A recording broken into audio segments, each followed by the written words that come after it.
Hello மக்களே, வணக்கம். Very good மார்னிங்க. So இன்றைக்கி வந்துட்டு ஒரு சின்ன அறுவடை பார்க்கலாம். ஸோ நம்ம வந்துட்டு சுக்குட்டிக்கீரை இது வந்து 2வது அறுவடை. அந்த காம்பெல்லாம் ரொம்ப ஸ்ட்ராங் ஆயிடுச்சு.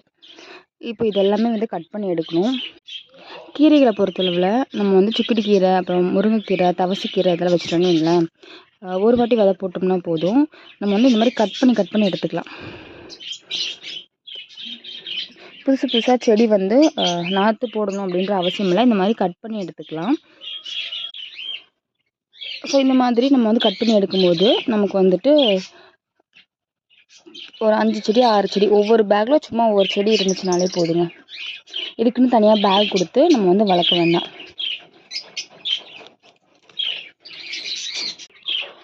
வெறும் 3 செடியிலேருந்து வந்து பூச்சி தாக்குதல் இல்லாத கீரை, அப்புறம் கொஞ்சம் மரவண்டை பறிக்கலாம்.